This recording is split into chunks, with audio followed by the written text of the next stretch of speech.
Hello everyone, welcome to my channel. तो friends, चलिए start करते हैं हम लोग होम साइंस का आज का अपना टॉपिक। आज हम लोग डिस्कस करेंगे ड्रेसिंग और पट्टियों के बारे में। एक बहुत ही इंपॉर्टेंट पॉइंट है हमारे जो होम साइंस का जो हेल्थ सेशन है, हेल्थ सेशन का ये लास्ट पॉइंट है, ड्रेसिंग एवं पट्टियाँ। आज हम लोग इसको अच्छे से डिस्कस कर लेंगे, तो हेल्थ वाला पोर्शन जो है वो आज हम लोग खत्म कर लेंगे, ठीक है। फिर इसके बाद हम लोग नेक्स्ट अपना जो है चैप्टर या फिर नेक्स्ट टॉपिक, नेक्स्ट यूनिट पे जो है वो हम लोग फोकस करेंगे। आगे आने वाली वीडियोस में मैं आप लोगों को फूड एंड न्यूट्रिशन से रिलेटेड सारे पॉइंट जो है वो क्लियर कराऊंगी। चलिए बिना टाइम वेस्ट किए स्टार्ट करते हैं आज का अपना टॉपिक, ड्रेसिंग एवं पट्टियाँ, ठीक है। तो चलिए देखते हैं क्या है। तो घाव को ढकने और ड्रेसिंग को अपने जगह पर यथास्थान मतलब अपने जगह पर रखने के लिए किसका इस्तेमाल किया जाता है? तो पट्टी का इस्तेमाल जो है वो किया जाता है। अब देखिए ड्रेसिंग क्या है, ठीक है। तो सबसे पहले जानेंगे ड्रेसिंग। ड्रेसिंग क्या है? जैसे खुले घाव को, जैसे बहुत सारे घाव जो होते हैं वो बंद भी होते हैं और खुले भी होते हैं, ठीक है। जैसे मोच लग गया तो इस तरीके का घाव क्या होता है? तो बंद घाव होता है। और जल जाना, कट जाना, छिल जाना, तो इस तरीके का घाव क्या होता है? तो खुला घाव होता है। तो खुले घाव को संक्रमण से बचाने के लिए घाव पर किसका यूज किया जाता है? ड्रेसिंग का यूज किया जाता है। और ड्रेसिंग जो है अपनी जगह से खिसके नहीं, हिले नहीं, उसके लिए हम लोग किसका इस्तेमाल करेंगे? तो पट्टी का इस्तेमाल करेंगे, ठीक है। तो देखिए ये ड्रेसिंग क्या होता है, मैं आप लोगों को बता दूं। सबसे पहले ड्रेसिंग देख लेते हैं, फिर उसके बारे में टाइप्स कितने तरीके की ड्रेसिंग होती है वो दिखाती हूँ। तो सबसे पहले देखिए ड्रेसिंग, ऐसे ऐसे तो मार्केट में ड्रेसिंग बनी बनाई मिलती है, बट मैं आप लोगों को एक बना के दिखाती हूँ जिससे कि कभी कोई क्वेश्चन आ जाए ड्रेसिंग से रिलेटेड तो आप लोगों को कोई भी प्रॉब्लम ना हो। तो देखिए ये कॉटन है, कभी भी खुले घाव पे कॉटन, डायरेक्ट कॉटन यूज न करें। ध्यान दीजिए, ये क्वेश्चन निकल जाता है कि खुले घाव पर क्या डायरेक्ट कॉटन हम लोग यूज कर सकते हैं? तो नहीं। क्यों? क्योंकि जो कॉटन के जो रेशे होते हैं वह क्या कर जाते हैं, घाव में जो है चिपक जाएंगे और संक्रमण का कारण बन जाते हैं। तो इसके लिए देखिए, तो कॉटन, स्टरलाइज्ड कॉटन यूज करेंगे। इसके ऊपर से हम लोग क्या इस्तेमाल करेंगे? तो गॉज इस्तेमाल करेंगे। गॉज देखिए क्या होता है, ये देखिए ये गॉज है। देखिए ये जो जालीदार पट्टी आती है ना कॉटन की मार्केट में, इसी को कहते हैं गॉज। इसी से बनाई जाती है ड्रेसिंग। जिस तरीके का हमारा चोट है उस हिसाब से देखिए, ये हम लोगों ने ये पट्टी लिया, गॉज लिया, फिर इसके ऊपर कॉटन रखेंगे हम लोग। फिर इसको इस तरीके से फोल्ड करने के बाद हम लोग क्या बनाएंगे? ड्रेसिंग बनाएंगे, ठीक है। तो ये हो गई ड्रेसिंग। अब जितना बड़ा हमारा चोट है उतना ही उस हिसाब से हमारी जो है वो ड्रेसिंग होती है। अब देखिए इसमें से क्या हो जाता है, इसमें से होगा कि जो दवा है इसके अंदर दवा लगा के फिर इसको चोट पे रखेंगे। तो इससे क्या होता है, एक तो कॉटन जो है, रुई का जो है वो रेशा हमारे चोट को इफेक्ट नहीं करेगा, दूसरे जो है ये रुई जो है वो दवा को अच्छे से ऑब्जर्व कर लेगा। फिर उसके बाद चोट पे रखने पर क्या दवा धीरे धीरे हमारे चोट पे असर करेगी। तो ये देखिए ये गॉज आप लोगों ने नाम कई बार सुना होगा, मैंने दिखाने की कोशिश की थी, लेकिन मैं ये देखिए आज देख लीजिए, ये होता है गॉज। गॉज को कॉटन पर इस तरीके से रखने से हम लोग क्या बनाते हैं? तो ड्रेसिंग बनाते हैं। बात समझ में आ गई कि ड्रेसिंग क्या होता है? तो अब देखिए ड्रेसिंग कितने प्रकार की होती है। तो देखिए ड्रेसिंग दो तरीके की होती है। कैसे? एक तो सूखी ड्रेसिंग होती है, दूसरी न चिपकने वाली ड्रेसिंग। ये एलटी का क्वेश्चन है, एग्जाम में आया था कि ड्रेसिंग कितने प्रकार की होती है, सूखी होती है, न चिपकने वाली, या फिर दोनों। तो देखिए ड्रेसिंग दोनों होती है, एक तो सूखी होती है, दूसरी न चिपकने वाली। सूखी ड्रेसिंग जिसपे कि हम लोग जो सूखा दवाई या फिर पाउडर, बहुत सारी चोट पे हम लोग पाउडर का यूज करते हैं, ठीक है। तो उस तरीके का ड्रेसिंग क्या हो गई? तो सूखी ड्रेसिंग हो गई। और न चिपकने वाली यानी लिक्विड दवा लगा के ड्रेसिंग को चोट पे रखना, वो क्या होता है? ऐसी चीज़ों का इस्तेमाल है जिससे कि ड्रेसिंग जो है वो चिपके ना, दवा चोट पे न चिपके, ठीक है। तो एक तो सूखी हो गई, एक न चिपकने वाली ड्रेसिंग हो गई। बात समझ में आ रही? अब देखिए इसको यूज कहाँ कहाँ करना है, कहाँ पे हम लोग सूखी ड्रेसिंग यूज कर सकते हैं और कहाँ पे न चिपकने वाली। एग्जाम्पल से बहुत क्वेश्चन निकल के आते हैं। तो देखिए, जब तेज धार के चाकू, शीशे व औजार से कट जाने पर, कहने का मतलब है कि चोट ऊपर से देखने से जो है बहुत ही हल्का लगे, लेकिन चोट क्या है? गहरी रहे। कहीं से भी आपको खुद ही पता होगा कि हल्का सा कट जाने पर चोट तो ऊपर से हल्की लगती है, लेकिन अंदर से क्या हो जाता है? गहरा कट जाता है।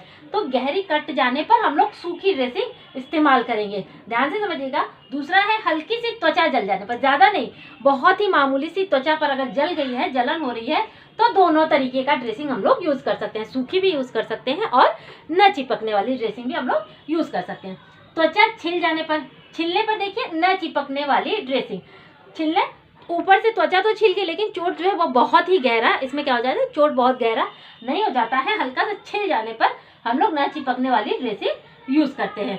त्वचा के फटने से जब मांस दिखाई, यानी बड़ा त्वचा पे अगर बड़ी चोट हो गई, ठीक है, छिल भी गया और चोट भी गहरा है जिससे कि मांस दिखाई दे, तो कौन सी ड्रेसिंग यूज करनी चाहिए? तब भी हम लोग न चिपकने वाली ड्रेसिंग ही यूज करेंगे। आई थिंक ड्रेसिंग से रिलेटेड जितने भी पॉइंट थे मैंने आप लोगों को यहाँ सारा बता दिया फ्रेंड्स। और एक बात, आप लोग मुझे टेलीग्राम पे ज्वाइन कर लीजिएगा।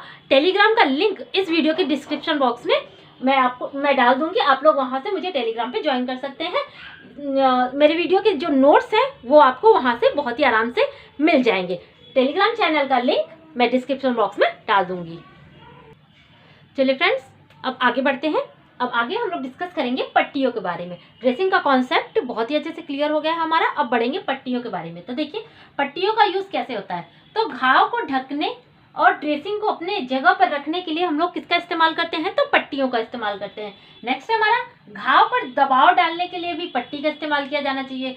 सहारा देने के लिए, यानी कि जैसे खपच्चियां वगैरह हम लोग यूज करते हैं, तो उस खपच्चियों को टिकाने के लिए, सहारा देने के लिए भी हम लोग पट्टियों का इस्तेमाल करते हैं। तो घायल अंग को हिलने डुलने से बचाने के लिए भी पट्टियों का इस्तेमाल किया जाता है। तो इस तरीके से पट्टियों का यूज जो है वह कई तरीके से किया जाता है। अब आगे देखते हैं तो प्रकार, पट्टियां कितने तरह की होती हैं। हम लोगों ने ड्रेसिंग को देखा, अब देखेंगे पट्टियों के बारे में। तो पट्टियां दो तरीके की होती है। एक तो होती है तिकोनी पट्टी, ट्रायंगल पट्टी, ठीक है, ट्रायंगल बैंडेज, तिकोनी पट्टी। दूसरी होती है लिपटी हुई लंबी पट्टी, जो रोलर बैंडेज मिलता है ना मार्केट में, तो वही होता है लंबी पट्टी। तो लिपटी हुई लंबी पट्टी या फिर रोलर बैंडेज, ठीक है। तो देखिए तिकोनी पट्टी जो होती है इसको हम लोग 3 तरीके से यूज कर सकते हैं। तिकोनी पट्टी को हम लोग कितने तरीके से यूज कर सकते हैं? 3 तरीके से। कौन कौन से? देखिए, एक तो तिकोनी ट्रायंगल जिस शेप में है उस शेप में। दूसरा, इसको अगर थोड़ा सा अगर हम लोग फोल्ड कर दें तो चौड़ी तिकोनी पट्टी हो जाएगी, ठीक है। और एक बार और फोल्ड कर देंगे तो पतली तिकोनी पट्टी जो है वह हो जाएगी। तो इस तरीके से जो है पट्टियों को हम लोग तिकोनी पट्टियों को 3 तरीके से यूज कर सकते हैं।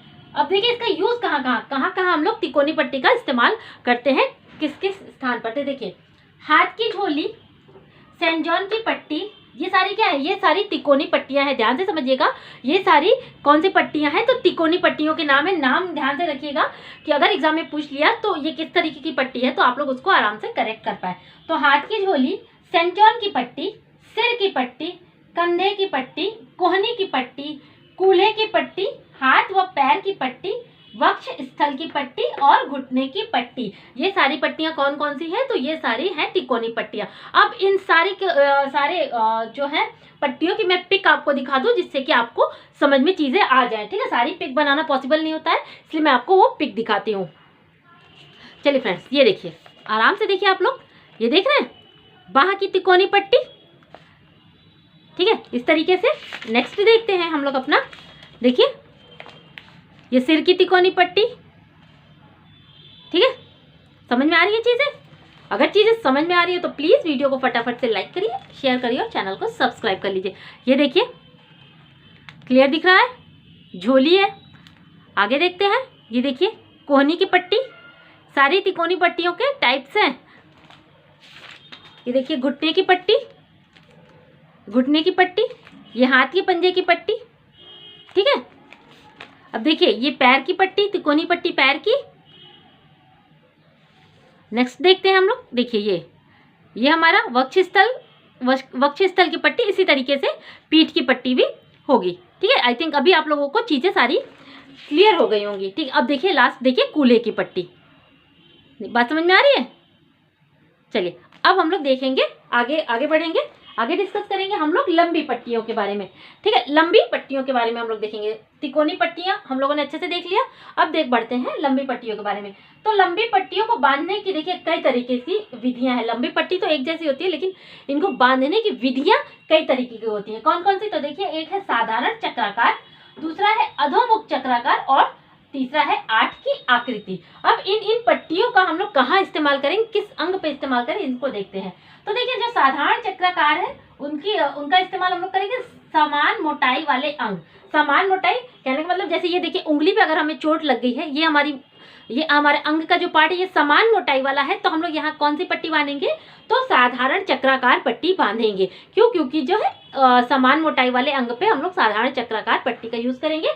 दूसरा है अधोमुख चक्राकार, इसका इस्तेमाल कहाँ करेंगे? तो असमान मोटाई वाले अंग, असमान मोटाई वाले अंग, देखिए जैसे ये हमारा अंगूठा है, देखिए ये असमान मोटाई वाले अंगों का हम लोग क्या इस्तेमाल करेंगे? जैसे यहाँ पर है, यहाँ पतला, यहाँ मोटा, तो इस तरीके से जहाँ मोटाई, अंगों की मोटाई असमान हो, या फिर हम लोग यहाँ कलाई का भी इस्तेमाल, कलाई को भी एग्जाम्पल ले लेते हैं कि जब जो कलाई है वो असमान मोटाई है, आगे से पतली, पीछे से क्या हो जाती है, बढ़ते बढ़ते ये मोटी होती जाती है, तो असमान मोटाई वाले अंग पर अधोमुख चक्राकार का इस्तेमाल करेंगे। और तीसरा देखिए 8 की आकृति वाली पट्टी, जोड़ या जोड़ों के निकट अगर हमें चोट लग जाती है तो कौन सी पट्टी का इस्तेमाल करेंगे? तो 8 की आकृति का पट्टी इस्तेमाल करेंगे। फॉर एग्जांपल देखिए जैसे कंधे, ठीक है, कंधे पर, ठीक है, तो ये जोड़ है, तो जोड़ या जोड़ के निकट चोट लगने पर 8 की आकृति का पट्टी इस्तेमाल हम लोग करेंगे। इसकी भी सारी पिक मैं आप लोगों को दिखा देती हूँ, जिससे कि आप लोगों को कॉन्सेप्ट जो है वो क्लियर हो जाए। ठीक है फ्रेंड्स, ये देखिए जोड़ या जोड़ों के निकट चोट लगने पर 8 की आकृति की पट्टी हम लोगों ने बांधी। समझ में आ रही है 8 की आकृति? अब देखिए यहाँ उंगली पे देखिए, ये समान मोटाई वाले अंग पर हम लोग साधारण चक्राकार पट्टी बांधेंगे और असमान मोटाई वाले अंगों पर हम लोग जो है अर्धचंद्राकार पट्टी का इस्तेमाल करेंगे। ठीक है, बात समझ में आ रही है? तो अभी अगर चीजें समझ में आ रही है तो आगे बढ़ते हैं।